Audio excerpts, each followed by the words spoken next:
Hi, everybody. I'm Maxine. I'm happy alcohol-free. Hi, I'm Isabelle, and I'm happy as fuck. And this is episode 17 of Happy AF podcast. We were just like churning them out. As always, we like to get our little segment started with some liquid joy. Absolutely. So this is my go-to everyday wine. You know, you have a go-to. Yes. That's it. So it's called, and by the way, another woman owned. We don't even do on purpose. No. You and I don't go out looking for but women owned. They just do. It's because women are leading this industry. Remember we such talked about badasses. that on Badasses. So this is called Saint Viviana. It's a Cabernet Sauvignon. They also have a Sauvignon Blanc, which is really good. And it's a good Sauvignon Blanc that's not like New Zealand grapefruity, because I don't like that. No. But this Cabernet Sauvignon is really delicious if you like oak, not like in your face oak, just enough oak. From California, woman owned. I believe it's sustainable. Also, very low in sugar, which counts for me in the sense that I drink so much. Yes. That I'm like, I don't want to drink all this All sugar. the sugar. Yeah. No, 'cause that's so bad for you this too. one, the sugar is 2 grams per cup. There's 4. So that means you have the equivalent of a fourth of a can of Coca-Cola. Right. A fourth. Well, in and a also whole it's really bottle. delicious. So do you remember on the last episode, I had said to you when I went into Nature's Market, Yes. and Joey, who's their wine Yes. buyer, had I buy it it by was the that case. wine he was talking because about. I buy it by the He was case. like, he was telling me about this one, and he was like, "Oh, San Vivian, of course, that's your co-host Isabel's favorite." He was like, "When I look at my inventory, I'm like, ooh, Isabel's due. I better buy some of that." So yes, you buy that by the case. And I have tasted this at your house before. Yes. Oh, and I have a little segue on that. And I'm actually going to move this. Yeah, my Move the buddy, plant. Move the Roger, plant. Roger, baby, I love you so Driving me much. crazy. Is you But calling and him I- Roger? What the plant Yeah. is Roger? Okay. It just came. It just like There we you go. and I have Look, been, now like, it's not there. bothering So you. I have a thing about this I need to say. About what? Before The we plant or, taste it. to plant No, or the wine? no, Roger, never. Him and I. Are you joking? We share chartreuse. So I was at my mom's house the other day, and a couple of her girlfriends, whom are delicious. They're in their mid-80s, and you'd think they're 65, and they're so delicious and cute, and I love them. Anyways, one of them, whom I love, she was like, let me sniff this, because she's not a big drinker. She's like, oh, it smells like wine. And then she's like, can I taste it? I was like, sure. And the thing is, children, even though it's non-alcoholic wine, unfortunately, you're going to lose something when they remove the alcohol. One day, they're going to figure a better process, but we're Yes. not there yet. So if you go in wanting that it tastes exactly like wine, you're not going to like it. Correct. Right? Doesn't have the tannins. It doesn't have. But yeah. she drank it. She's like, it's good, but it tastes like juice. Oh, bay tabarnak. When someone calls my AF wine juice, You're like, there is no. something that happens with me. It's like a mama bear, and I'm like, do I call your fucking kombucha juice, son of a bitch? Don't call my fucking AF.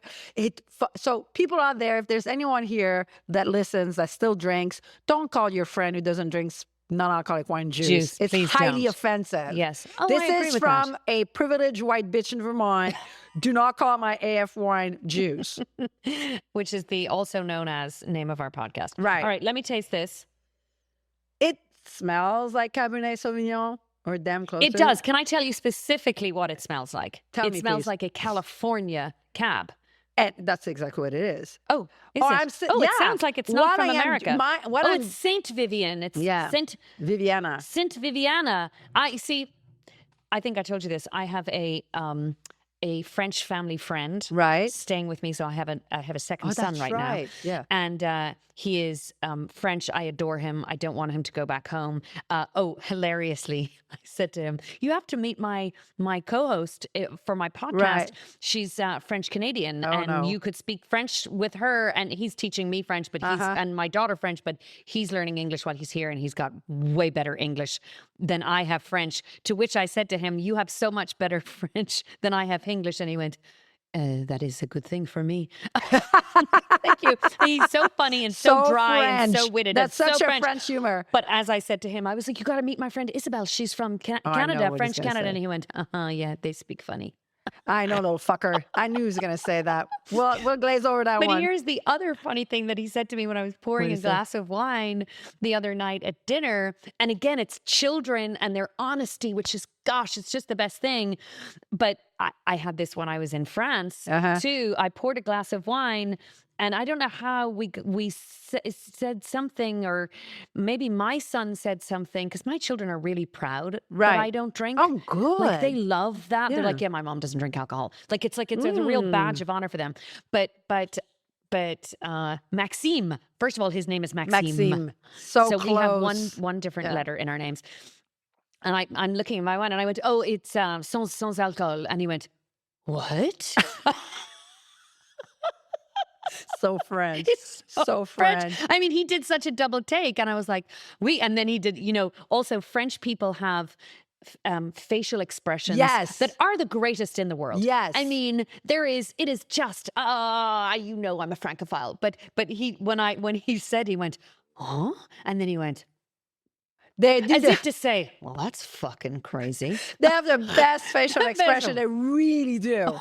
They really do. They can tell you to go fuck off without opening their mouth. The other great thing about French people is all the sounds that are not words. They're not words. Right. Like this is oof, oof, oof, la, oof. La, la. Like these are all not words, but they are words. They are. Because if you use the sound, the other person knows exactly what you're saying. Exactly what you're talking about. And speaking of French, actually, I was going to say my dream or wet dream come true will be when they have a actual like non-alcoholic Bordeaux, and it is a wet dream being that is alcohol. It's coming. But I do have. Oh, look! Even I said something that was.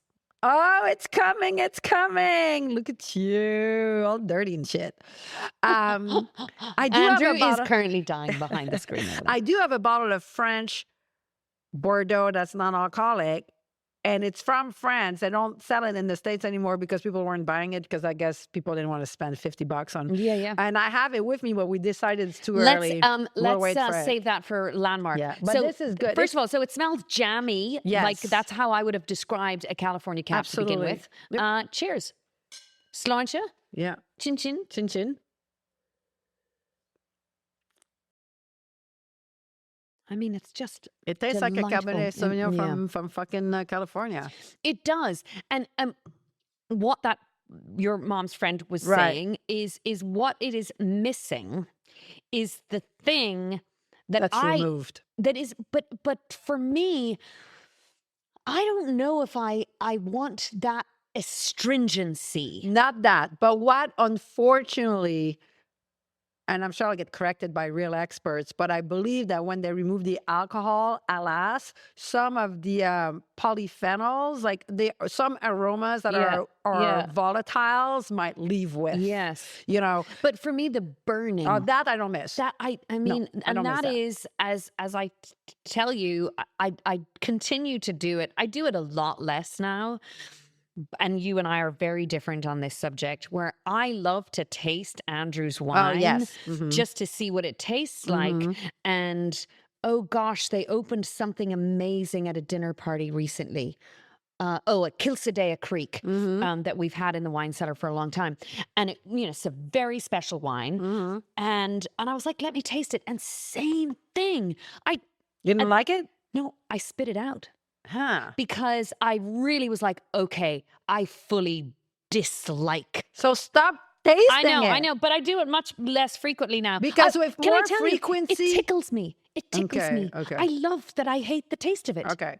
And I'm just concerned. I know for me, the first one would taste like shit. The second one would taste okay. The third one, I'd have the whole bottle. I put enough of it in my mouth to swish around to see what it feels like. Right. And do I still hate the feeling of the that alcohol it gives inside my body when I swallow it? How my throat goes eek. Yeah, your body probably rejects it. When I was drinking, I couldn't drink straight liquor. Like I couldn't drink.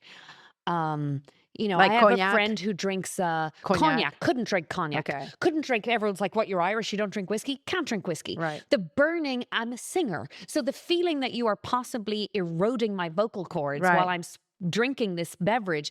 I have friends who would drink, extra dry martini. Uh-huh. And I would taste a little bit of it and I'm like, okay, I feel like there's something eroding in my body if I put So I could never drink hard stuff. Right. So now that is what it feels like when I drink wine. Understood. So see, unlike you with the hearts, although I was a wino, complete wino, and the reason why I focused on wine is because I remember once, been to France more than once, but one of the time, a girlfriend and I, this was when I was single, started drinking cognac after dinner the whole time we're there, right? One glass of cognac. Yes. So then on my way back home, I was like, I get a bottle of cognac, nice cognac, brought it back. I was living in Harlem at the time. And in 2 weeks, I polished a fucking bottle because every night I'd come home from having drank with my friends. And then I went to Scotland and the same thing happened. Started drinking a little scotch. After. And next thing I know, I polished a whole bottle of scotch in 1 week by myself. So I build a tolerance and I build a wine habit very quickly. And I see this in very many aspects of my life, in things that I'm trying to improve on, like tennis or golf. And you think in the moment you're creating a ritual, and it can be good or bad, right? That's how our brains work. Right. And so if you're introducing this repeated behavior, like a nightcap, which is addictive. Which on top of it, it's addictive. Correct. But you're doing it, and then all of a sudden you're like, oh my God, this is now second nature to me. Correct. But you didn't realize it was getting second nature, and now, oh my God, you don't know what to do except have that cognac or that scotch after dinner. And then you add to it that you're actually doing that repetition with something that's highly addictive. Yeah. So a lot of us, not all of us, some of us might be not completely immune because we're all humans, but some people, it's like cigarettes. Some people take to it, some people don't, right? But if I wager, and I'm not sure, that even with cigarettes, let's say someone tries cigarettes, they hate it. If you made them smoke it every single day by force, eventually they'll get hooked up to nicotine. There's no question. Right? I think, but some people, it happens faster than others. And I think that's what it is with alcohol. I happen to be one of those that it happens fast. Yeah. Yeah. So I couldn't taste. So that's why, like, if I were, because I tried that, I would quit for 3 months. It's happened once, twice. Yeah. And then I would be like, oh, I'll just have a glass, and one glass turned into a bottle within 3 days, right? So, no, I'm not saying I drink a glass of it. I'm saying I would take a tiny sip just to see how it feels. And I get, I would say it's like a reaffirmation. Every time I take a sip, I'm like, oh. Your body Andrew laughs at me. He's like, I just can't believe it. Your body's rejecting I hate the taste of this. Your body's rejecting it. How did this happen to me? Yeah, your body, how did the person, if you remember our very first episode, because I was looking back as we were doing a 6-month recap, I was looking back on the stats and the data for the different episodes. And of course, the first one was widely watched because it was the very first one we did. And but I remember there was a clip from that episode that is so true to this day, is that if you had told Maxine 2 years ago that you were going to live a life without red Burgundy wine, I would have said to you, nope, you're talking about the wrong person, because I can't live without that. Right. I can live without a lot of things, but I can't live without that. That is ritualistic. It is part of me. It is something that I have adored, that I have loved since my early 20s. And I have a passion and a relationship with this particular beverage. We sell ourselves and stuff, here I right? am. Yeah. Here I am. But it's funny you'd say that, because as much as I don't want to drink at all, it would, and I don't see a situation in which I would want to drink. Then my dad passed away. I didn't want to drink. Yeah. If I sit there and imagine the rest of my life without alcohol, like not drinking ever again, it feels weird. Yes. Like I don't know how to explain it. It's like, it feels weird because I think I'm still sold, but I'm not going to drink ever again. It's not going to happen. Yeah. I don't know how to explain it. I get that. The imagery, I think we're still sold stuff that is so ingrained in our subconscious. Which is an amazing unplanned segue into what this episode is supposed to be about. Segue. Because we want to talk about, this is called It's Not Just You. It's not just you. It's not just us. The world is changing, right? And that is why I, this podcast is something you and I do when our schedules allow on the side of our very, very full lives and careers. But one of the things that keeps me really committed to this is that the world is changing now. And when I look forward, I know how different the world is going to be in 5, 10, 15, 20 years from now.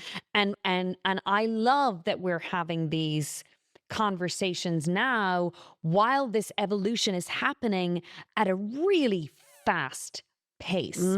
And there's a constant debate on in the news and on social media at the moment about the generations of us and how we all related to alcohol. Like I look at my parents were boomers, right? So born in the 40s, had their high years in the 60s and 70s.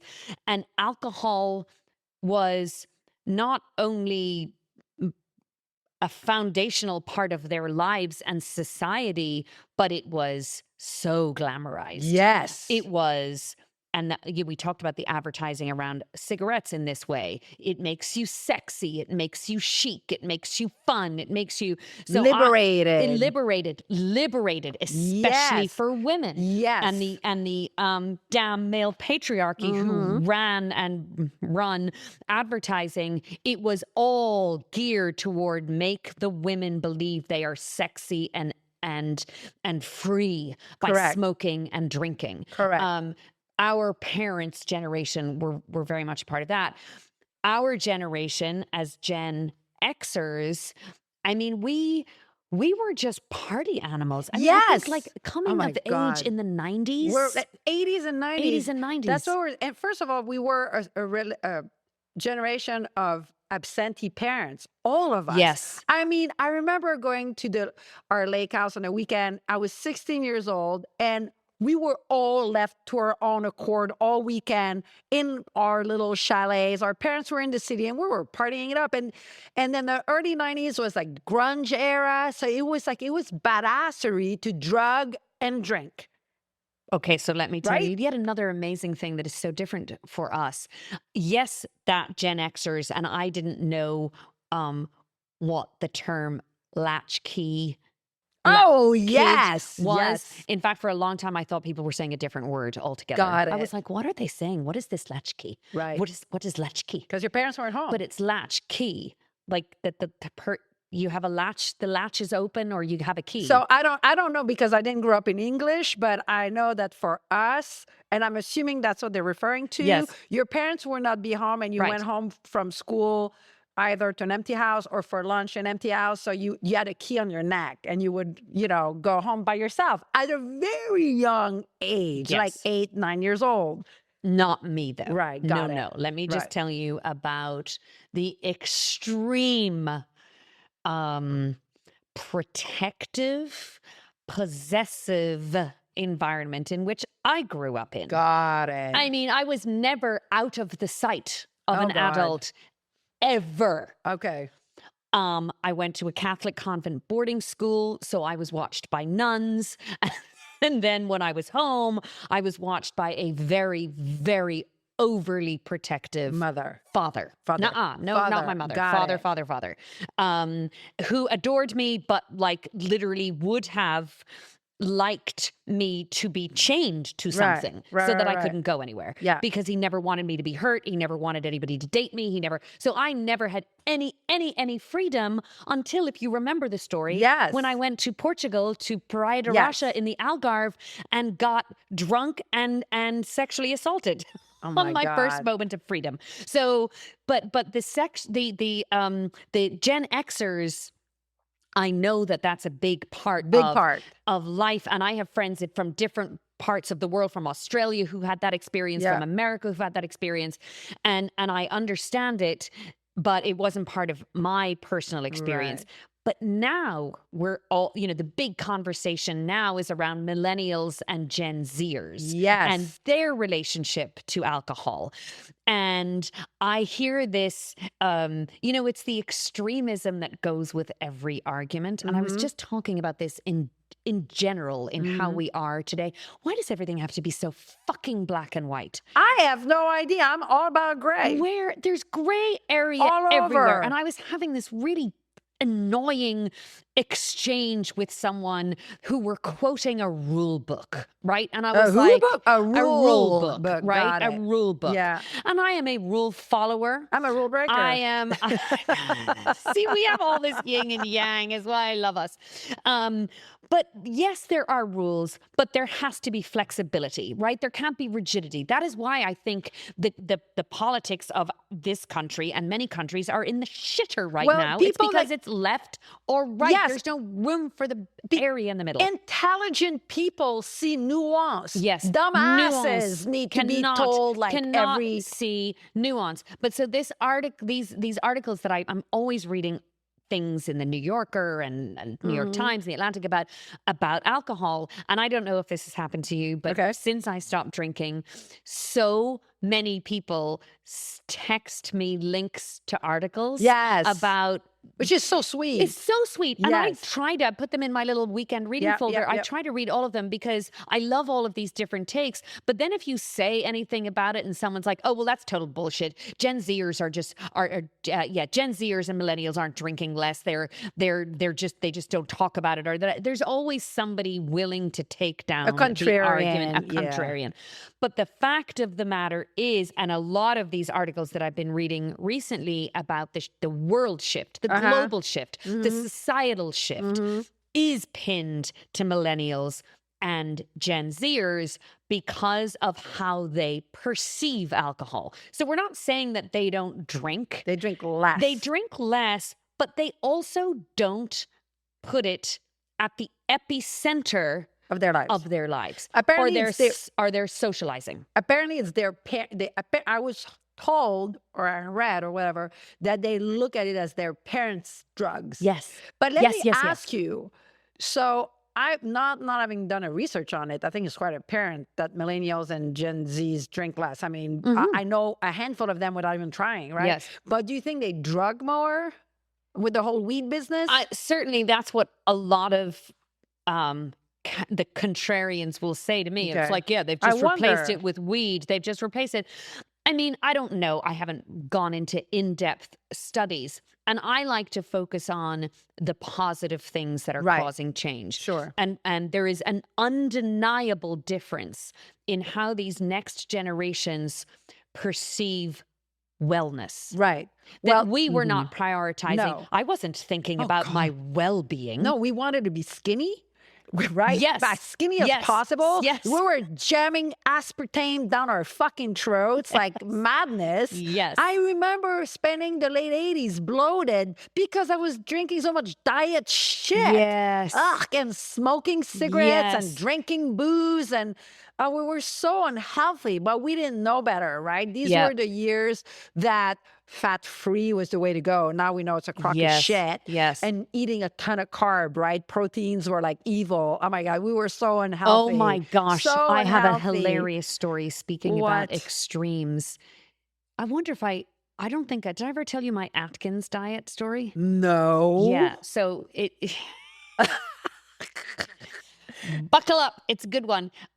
So you and I have very different bodies and we've had very different experiences with weight. My weight has yo-yoed my whole life. And it's funny because I do want to talk about weight loss drugs in a minute. But they weren't around, obviously. No. And they're very new to society and they are also having a big impact on alcohol. But what you just said, like we just wanted to be skinny, right? I mean, we came of age in the world of what did they call them? Supermodels. No, not even supermodels. No. The Kate Mosses. What were they called? Yes. Oh my God. The heroin chic. Yes. Right? Where you looked at those people and you were like, So oh my God, I skinny. must not eat food in order for me to look like that. Ally McBeal. Remember that show? They were all anorexic and these were our go-to images. Yes. And if you watched Friends, friends, which by the way, my children are now watching with They're me. so skinny. But not at the beginning. No, but at the end they are. As you watch each season go by, they got melt. thinner and thinner and thinner and thinner. So anyway, I'm someone who has always been, how do I get thinner? Right. Throughout my life. Thank goodness I don't live in that space anymore. My weight, and I've said this on the podcast many times, my weight stabilized when I quit drinking to a place where I just am happy. I'm completely fine with it, which is brand new. So nice. Brand new. As someone who is bulimic, as someone who has done all of these things to try and keep myself skinny or get myself skinny. Yeah. And I have pictures of me at the height of my skinniness, which was when I was on the Atkins diet. Oh my God. So the Atkins diet, for people who are watching who may not know about that, was, I guess it was the original keto diet. Basically, right? yes. So basically it was 0 sugar, 0 carbohydrate. Right. But all the fucking fat you wanted. And protein. All the fat, all the protein. And this was during my Sex and the City years in the early 2000s in New York. Yep. I was an executive in a firm. I was making more money than I knew what to do with. I would take myself on Friday evening to Manola Blahnik in New York City and buy myself 2 pairs of shoes. Oh my God. And take clients out to dinner and buy $300 bottles of Chateauneuf de Pop and not flinch, right? And all I cared about was I needed to stay this skinny. Thin. Yeah. And I stayed that skinny by only eating steak. Were you allowed to drink on that though? Oh, absolutely. Of course you could. I would have these client dinners where I would take them to Del Frisco's, yes, the steakhouse in New York City, which I later, by the way, when I went back to acting, ended up working in that restaurant. That's funny. As a waiter. I would take the clients and we would spend $1,500 on lunch of just having wine and steak. Wine and steak. God. And all of the side dishes, I would be like, no, thank you. I don't eat carbs. And here's me thinking, look, my God. I'm so healthy because I'm eating a fucking ribeye for lunch, drinking a bottle of wine, but not having, I would allow myself berries.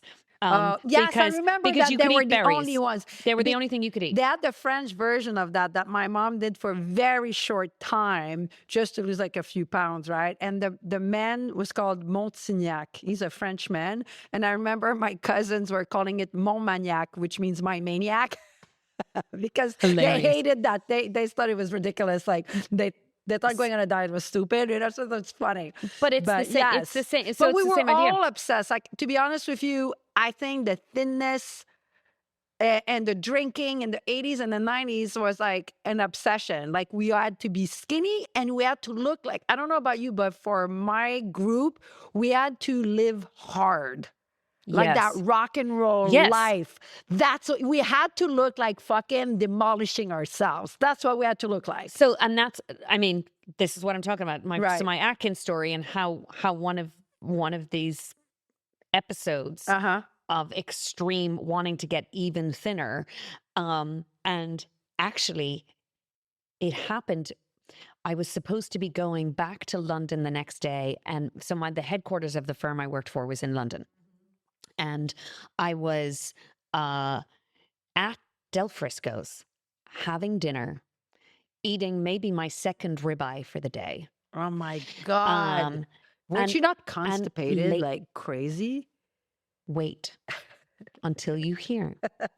So in the middle of the night, I wake up and I have what feels like a dagger being stabbed into my abdomen. Oh, and dear I'm like, God. oh my gosh, I feel so bad. And I was like, I don't know what to do. And I ended up going to hospital. Oh, Jesus. Because I thought I was having appendicitis. And I thought I had, this was, I couldn't stand up straight. Oh my God. Like I was hunched over to relieve the pain. I couldn't stand erect. That sounds like appendicitis. So that's what it was. Yeah. And I had looked it up and I was like, oh my God, get thee to a hospital. So I go to the hospital and they're like, okay, rushing me into the emergency room. They think I'm going to have a burst appendix.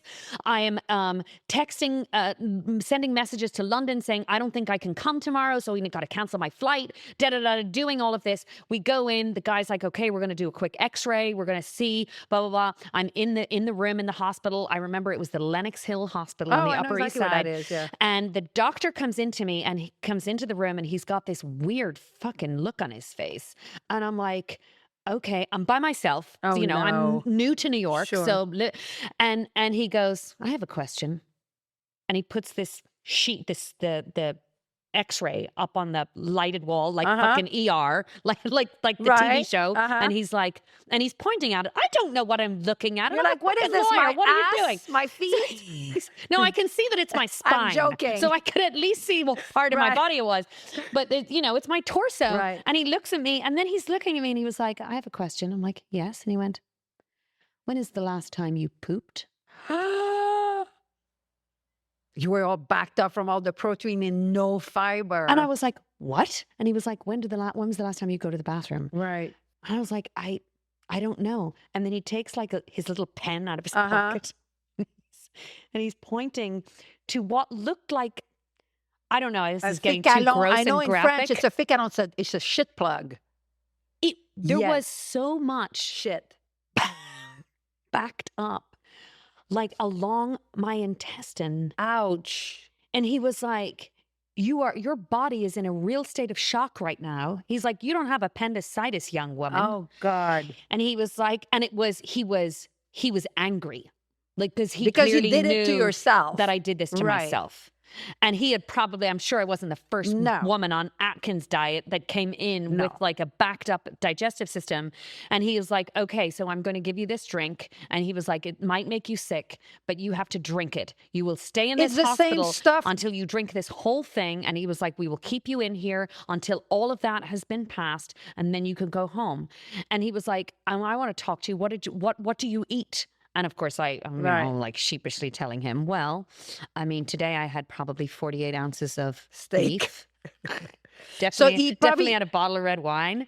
He gave you the stuff for colonoscopy, probably. I don't know what it was, but it was so disgusting. It's gross. And then, you know, we won't get into what happened to the rest of it. But this was my extreme desire to be. So I never ever went back on the Atkins diet after that. How long were you backed up for?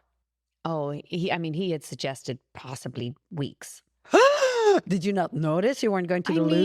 You didn't care. Happy and skinny. Yeah, right. No, I know what you mean. I get it. But so to go back to our idea of how millennials and Gen Zers, and my children are alphas, I guess. Is that a thing? Yeah, that's going back to the top of the alphabet. Oh, shit. Look at us. Okay. Rebecca might not be. She might be on the tail end of a Gen Zer. Okay. But I see their exposure to it, and there's definitely that stuff creeping back in of the skinniness, which makes me very, very nervous.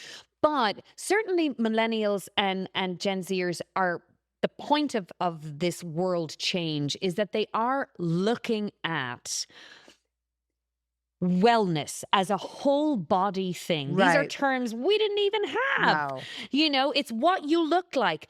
We weren't prioritizing how we felt. No. And how we slept. That's another Nobody big cared thing. about us. That the change in people's awareness of sleep and sleep patterns and the importance of sleep, we didn't know. Burning the midnight oil was, again, another thing that made you rock and roll cool. Badge of honor. Yes. Are you kidding me? Yes. Absolutely. Yes. So I think that shift in our perception as humans is having a big, big impact on the alcohol piece of our experience. Right. But we got to talk about, since it segues in so beautifully from my hospitalized Atkins experience, is the whole weight loss drug thing, which blows my mind. I've been asked a couple of times because I lost, when I quit drinking, within probably 6 to 9 months, I lost about 15 pounds. Oh, wow. Of alcohol weight. Yeah. I mean, that's basically what it was. And it wasn't just alcohol weight. It was a combination of alcohol weight and binge hangover eating. Right? Because that was the big thing for me. Hungover, Give me all the carbs. Right. Give me all the greasy food. Give me a massive lunch with wine and dinner. So for me, it wasn't necessarily just alcohol calories. It was how I was consuming food with alcohol, which has completely changed. Right. So I very quickly lost 15 plus pounds. Wow, that's great. And a lot of people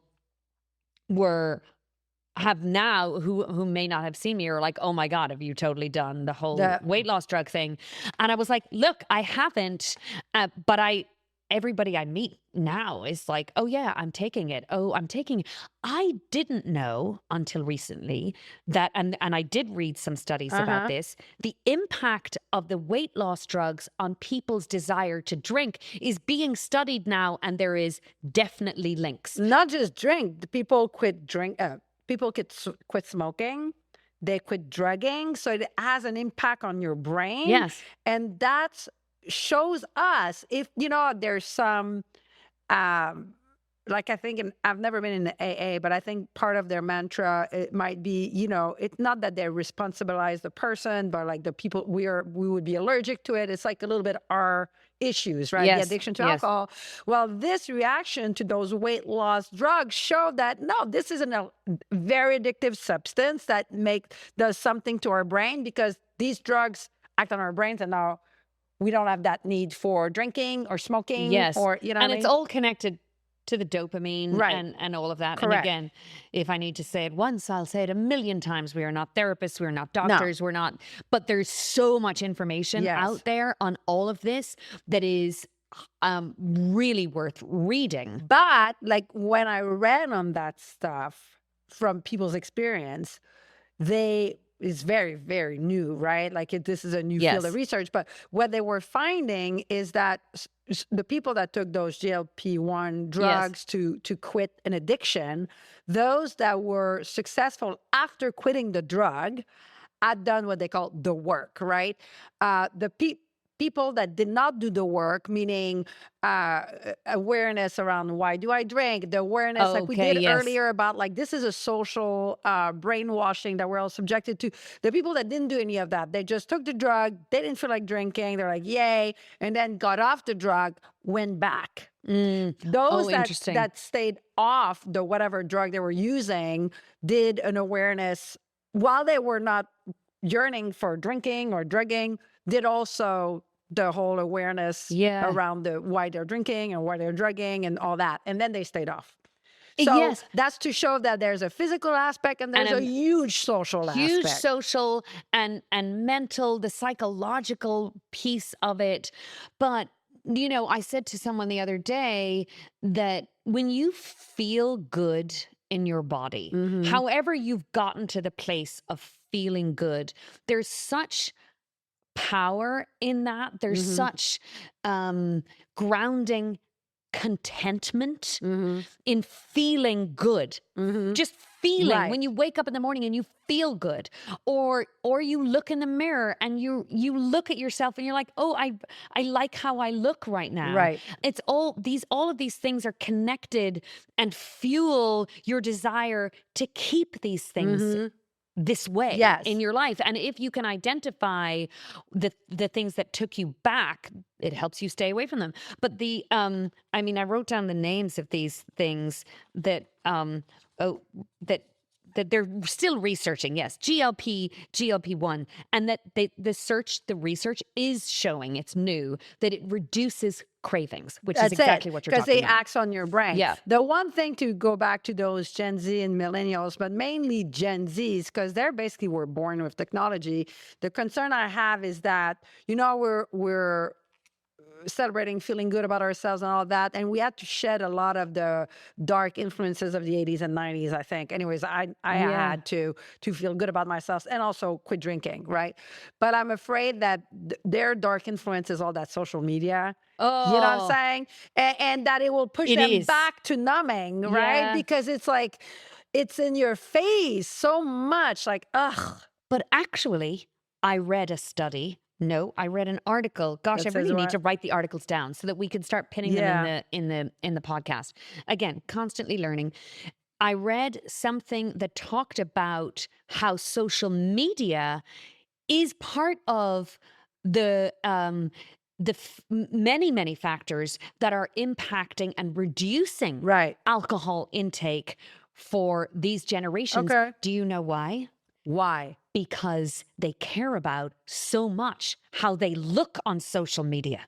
That kind of sucks, though, right?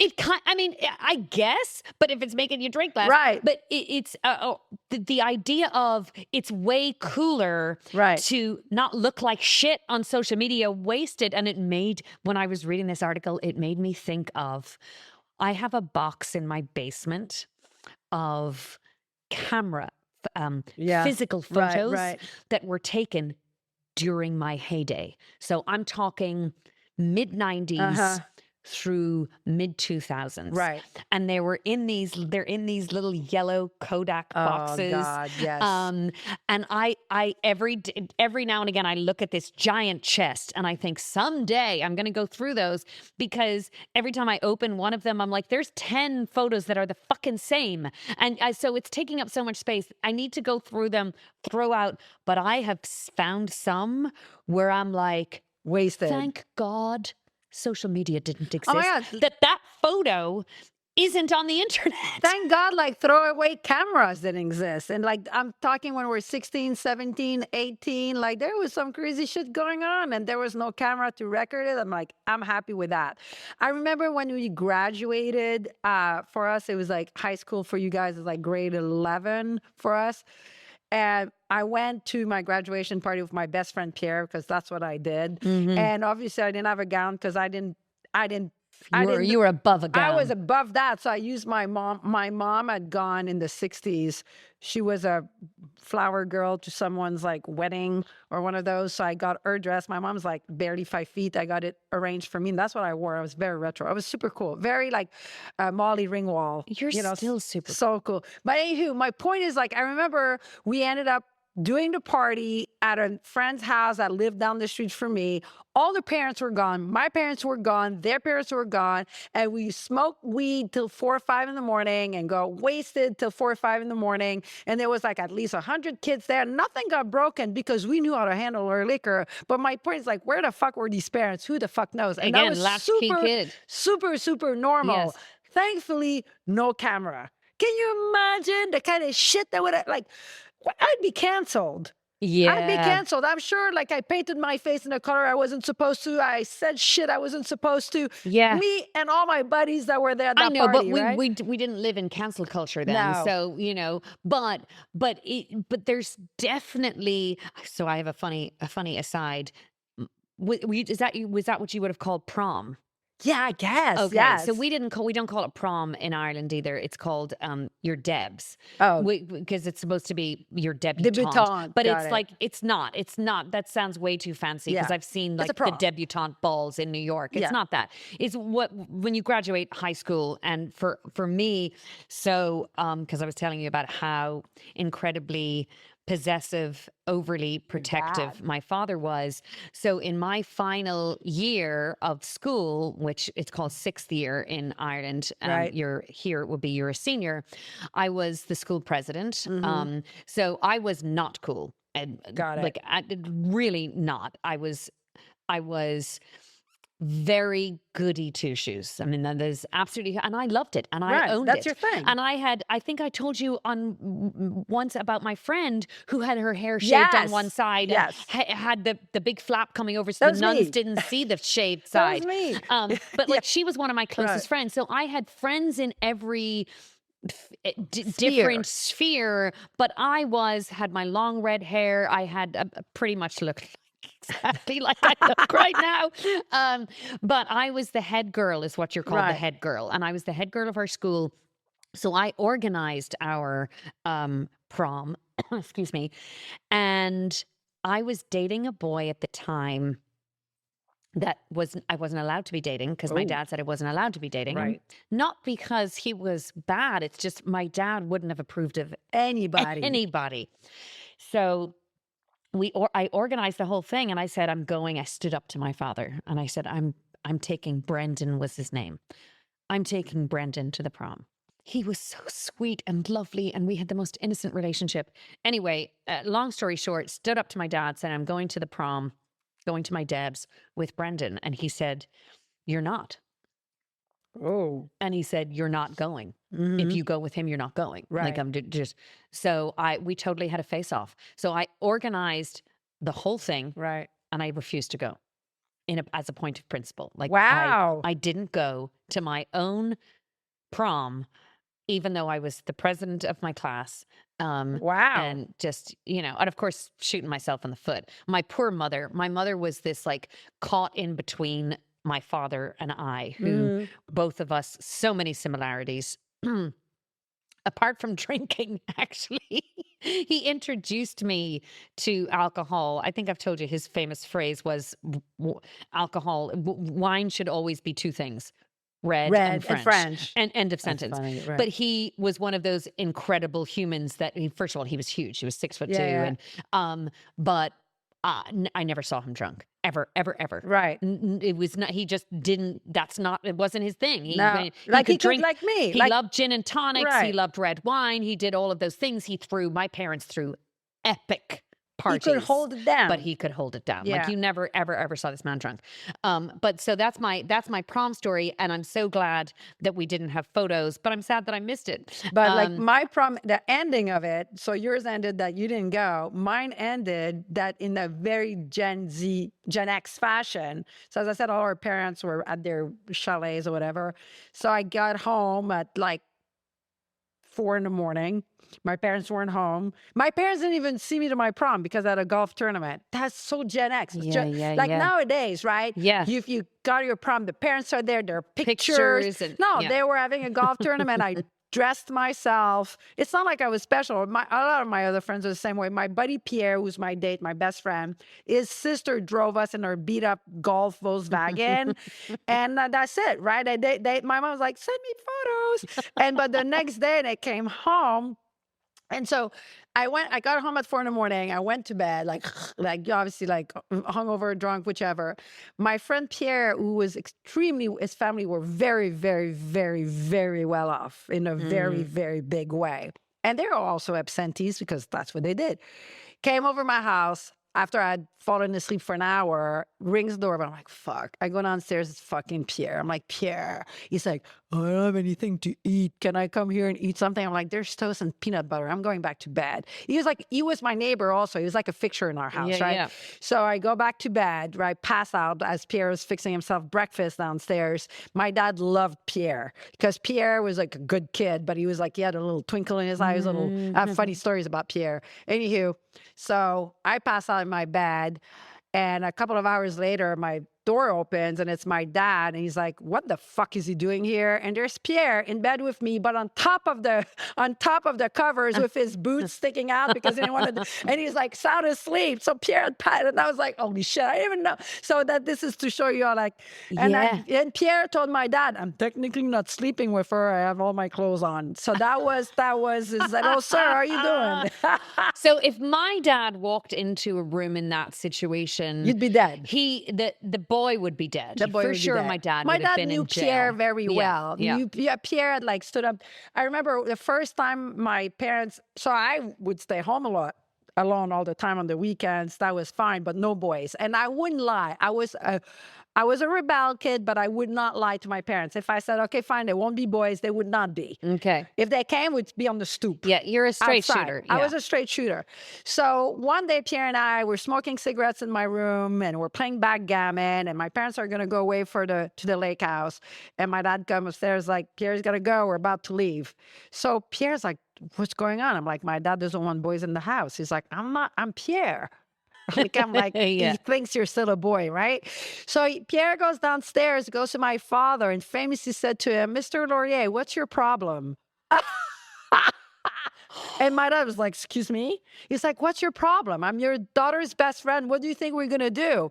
He's like, you don't trust me? You've known me for 6 years. I find this offensive, he said to him. Good for Pierre. So my father admired this so much. He's like, Pierre, you can stay. So Pierre came back upstairs and we were playing backgammon. So my dad opens the door to say goodbye and Pierre jumps on me and pretends that we're French kissing. We're a little asshole. So from that moment on, my dad loved Pierre. He could do no wrong. So that was the prom drunken Gen X, very Gen X But story. so that is the thing that social media is changing for that generation is they don't want to be photographed wasted. They don't want to be videoed wasted. And it's the perception of how you look. Oh my gosh, I learned this term the other day called a day cap. Took me a minute. What's a day cap? Yeah, it took me a minute. Guess what it is. A nightcap is a cocktail before you go to bed. So day cap is... this term now is, instead of having a nightcap because you're thinking about your wellness, you want to be sleeping, you don't want to, but you still want the fun and the excitement of it, is that you're doing the stuff earlier in the day. Oh my God, I love that. You know how much I love to go to bed at 8:30? Don't you love this? And it was Pink that I saw on social media saying... I don't know. No, I don't think she is. She looks like the type who would be. Who she would probably be. No, doesn't I don't think abuse she it. is. But I could be wrong about that. Yeah, but she was talking about, you know who is sober? Again, my brain is all over the place. Jamie Lee Curtis. I knew that. Actress Jamie Lee Curtis. And she was talking about how she was requesting, could rock bands who we love, you know, the Pinks and the U2s of this world, could we have a fucking concert at 5:00? And she likes famously to go to bed early. Amen to that. And there was so many people had weighed in and said, absolutely, I would buy tickets to that. I was in New York a couple of weeks ago or a couple of months ago, and I was walking through Times Square on my way to a meeting, and I looked up, and I think it was the Sony Center or somewhere, where Jim Gaffigan, who's one of my favorite comedians, also sober. I believe, don't quote me on that, but I'm pretty sure he is, because he made that whole joke about why people look at you so weird when you say you're not drinking. He was like, what if I said I don't want mayonnaise? Would you react the same way? He's one of my favorite clean comics. I just love him. I love him so much. Anyway, I'm walking by. What time was his set? 5:00. Love it. That's another thing about Gen X. You might not identify to that because of your upbringing of your dad. Yes. But I remember, so even though in Montreal, the legal age for clubs was 18, listen, this was the 80s and 90s. Like, as long as, like, you looked the part and you were cute, you're in. That's it. No questions asked. And there was this famous club, and my best friend Julie, who I'm still friends with, we'd hang out, a bunch of us there, called Bourbon Street. And if you showed up there before 11 at night, you were a fucking asshole. And so I remember smoking a whole pack of cigarettes, watching stupid TV just to kill time. Oh my gosh, until you could go to the club. So you could go to the club at 11. What the fuck who made these stupid ass rules? Oh my gosh, but now you have just brought me back to, so I didn't drink, as you know, until I was 20. So all of those teenage years, I wasn't even drinking. Right. Like I had a car. My dad got me a car, and you know, that was part of the rules of not drinking. And I had a job where I worked to pay for the gas and the insurance of the car, the petrol. And I used to drive my friends around, and I am just having, oh gosh, if there's anybody who's Irish who listens to this, not just Irish, specifically from Cork, there was a club called Sir Henry's. Okay. I like the name. And same thing. You didn't go until 11:00, maybe 11:30, yes, because if you went at 11, you were the first fucking people there. And nobody wanted to do that. No. And but it was great because I used to work in a bar, and bars would close at 11 and clubs open at 11. So at least you were busy. Had that. So I was working, and then I would meet up with my friends, and we would go to this club. We would go to Sir Henry's, and it was in the height of EDM. Like, it was electronic dance music. That's what that club was. And I, you know, when I think back about if only I had never drank. Yeah. Because I had that whole era of my life where most people from the age of 15 to 20 we're drinking, right? are drinking like crazy, because they're they're exploring for the first time. I was completely alcohol free for that period of my life, that transformative years of going through teens and early adolescence. And I had the greatest time. Like I had proven to myself before I knew I needed to prove to myself that I did not need alcohol to have a good time. Right. I would be in the nightclub. I would be the last person leaving the dance floor. Right. Partying my ass off, completely stone cold sober. Wow. No ecstasy, no alcohol, none of it. When everyone else around me was doing that, I didn't need it. I didn't need it. It's so funny you'd say that because I never partook to the drug scene. In the 80s, it was Coke. And the 90s, it was ecstasy. All my friends were dabbling. And by the way, I also didn't drink that. I smoked like a fiend. I smoked like cigarettes like a fiend in those days, but I didn't drink that much. I would like sip my 1-2 cocktails. I started drinking a lot in my late 20s when I hit New York. When I quit smoking, then it doubled. And then the more you do it to yourself, the more addicted you get. Anyways, I did. But interesting that you'd say that because in those days, I mean, I was smoking a lot of cigarettes. I was dabbling in the little pot and I was dabbling in alcohol, but I wasn't doing it on the regular like I was doing it in my late 20s, 30s, and 40s, right? And I was having fun. You're right. And it's funny because my sister just had her 50th birthday party, and now that's over a year and a half, almost 2 years I haven't drank. I remember going home and realizing that I didn't even realize that I wasn't drinking. Yes. Like I didn't even realize that I wasn't drinking. Like it didn't even factor in. Like the only reason that I left early, and it's funny because I left early. Party started at 7. I left by 10. I was with my mother. She was staying with us. We had rented a suite, whatever, and she looked tired.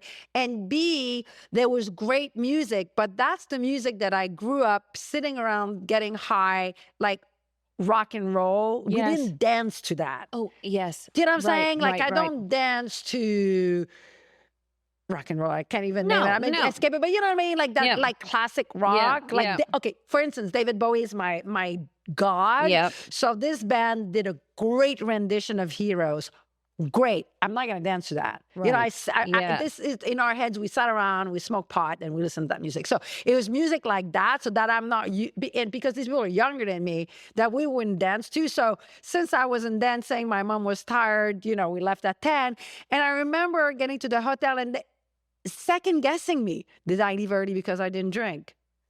Oh, you were second guessing yourself. I was second guessing myself. And then I was like, Brooks was like, what? He's like, no, it's 10 o'clock and you weren't dancing. If I dance, I can dance till 3 a.m. But if I'm not dancing, then eventually I fade out, and my mother was fading out. But I was second guessing myself. Again. Interesting. And it's like that, it's that whole social. And were you thinking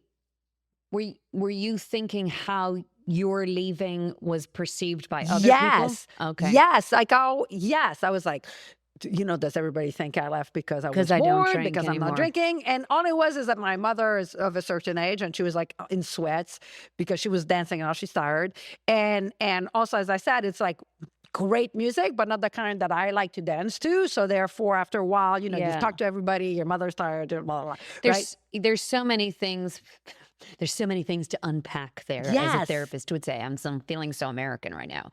We need to unpack this, Isabelle. But it is true. But I think there's a number of things at play, right? And I don't think you and I factor this in often enough.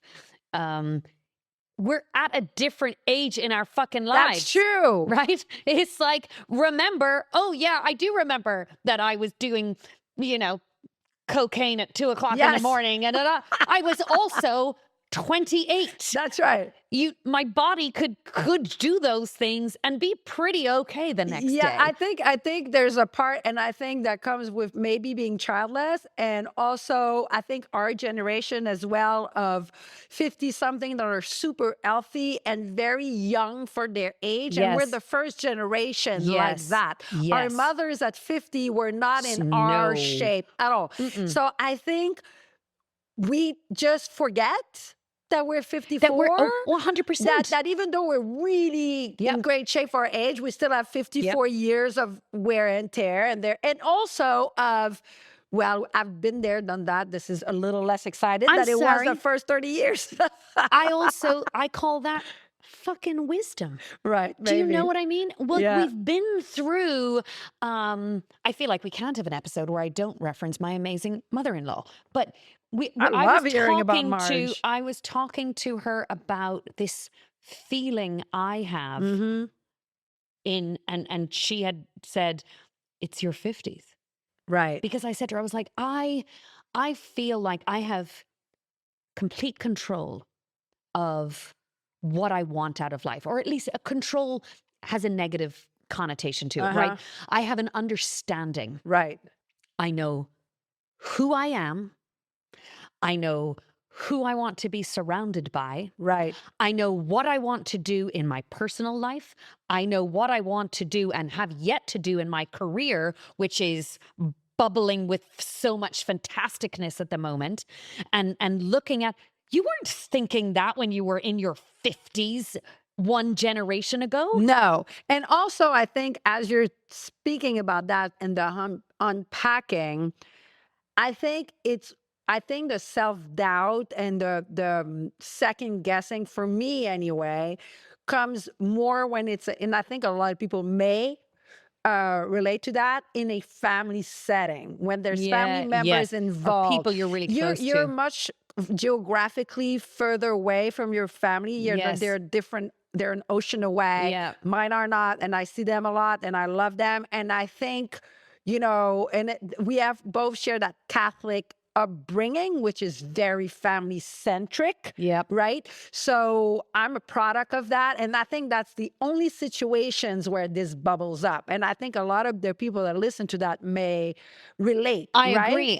agree. Yeah. We have a number of friends who we've touched on this subject with, and family, it doesn't matter if it's alcohol or any other subject. That's it's it. Where it is most sensitive. Doesn't matter what it is subject. Because these are the people you are most connected to. Yes. These are the people who know how to push your buttons. These are the people who you care about. And you want them to think I know that I still, all the things you said, and I also feel like you want them to think you're the best and amazing and wonderful. Yes. You don't want to disappoint ever, right? So it's the only time I find myself that alcohol is something that comes back to the surface is within a family setting. They're not doing anything. It's not them. No. It's me. No, it's right? you. But, and that, I feel like that will continue to dissipate over time. Probably, right? And a perfect way for us to wrap up this episode, I also think as the world evolves and the world's perception,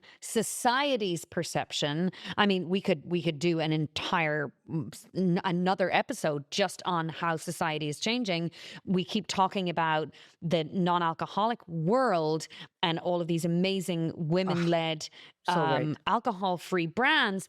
They are on an astronomical rise in growth. Yes. And even big alcohol is now waking up. Look at all of the biggest brands that are saying, okay, we've got to join the alcohol-free party.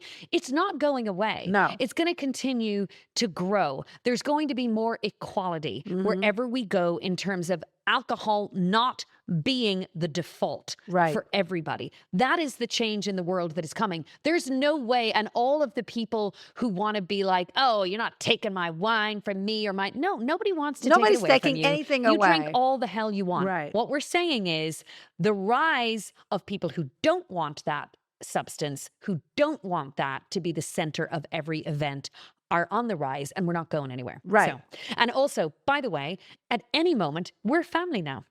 That is right. At any moment that you need to be reminded of your epic fabulousness, you know who to call. Oh my God, right? you're the best. You just text me at fucking 5 a.m. and be like, hey, this is like are you awake? therapy. I need a little pick me up.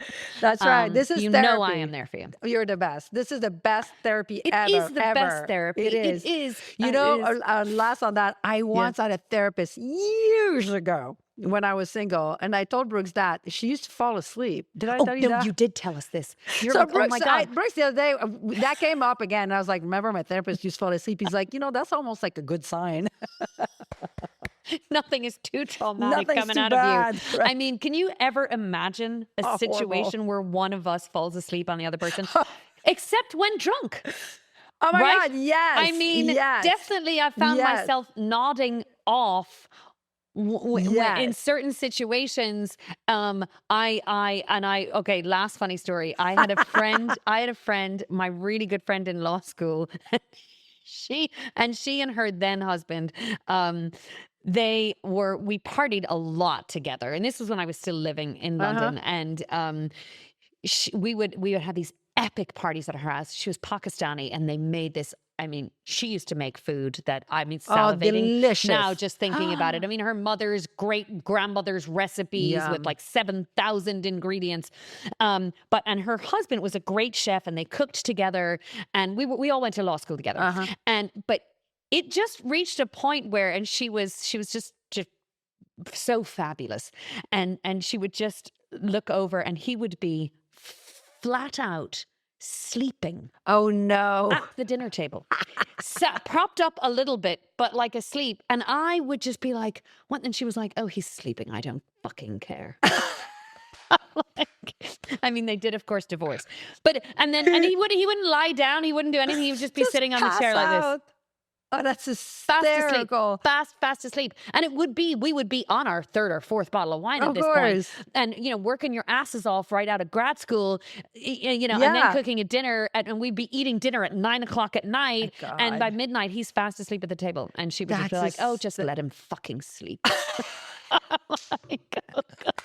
I love the imitations. One podcast you have to put down. I'm a sucker for imitations and accents. You have to write down all the little snippets you can do for me. Oh and my just do gosh. it all one in a podcast. I'm just going to sit back with Pretty and listen. You know what? How about one podcast? I just do the whole podcast in different accents. Oh, can I say one last funny thing that happened? Yes. Nothing to do with booze. And if it's politically incorrect, I don't care. So glad it's at the end of the podcast so we can maybe edit it out if we need to. Very good Indian friends they're high net worth individual that he does business with, and they live in London and India, and so they're very, very lovely.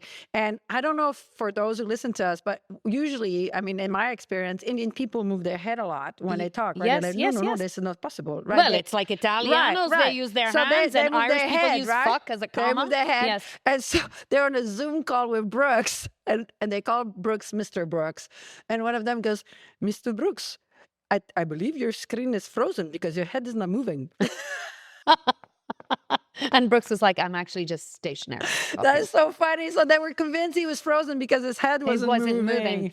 Well, I mean, and you and I mean, we are the most animated talkers. God, I mean, our poor editors, both video and audio, have such a hard time because we're close to the mic, we're far from the mic, we're moving our heads, we're in and out of the different shots.